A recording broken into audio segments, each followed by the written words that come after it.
নমস্কার। আগামীকাল international women's day. তো ইন্টারন্যাশনাল ওমেন্স ডে উপলক্ষে আমরা একটা নতুন আমাদের পক্ষ থেকে একটা আয়োজন করেছি। আপনারা অনেক দেখেছেন মহিলাদের যোগার প্রতিযোগিতা, উলুধ্বনি প্রতিযোগিতা, তারপর শঙ্খধ্বনি, মিউজিক্যাল চেয়ার।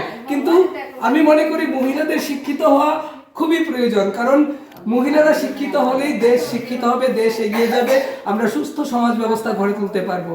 তো আজকে এই শ্রমজীবী মহিলার যে বোনেরা প্রত্যেকদিন রাস্তাঘাটে কাজ করে, যাদের শ্রমের সাথে যারা জড়িত, সেই মহিলাদের নিয়ে আমাদের আজকের বিশেষ প্রতিযোগিতা, নাম লেখার প্রতিযোগিতা।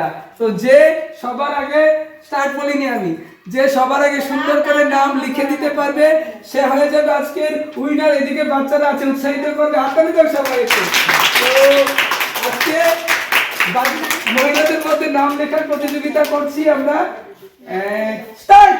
দেখি কে সবার আগে সুন্দর করে নাম লিখতে পারে। না না, এখন লিখতে হবে, আগে লিখলে হইতো না। দেখো তাড়াতাড়ি।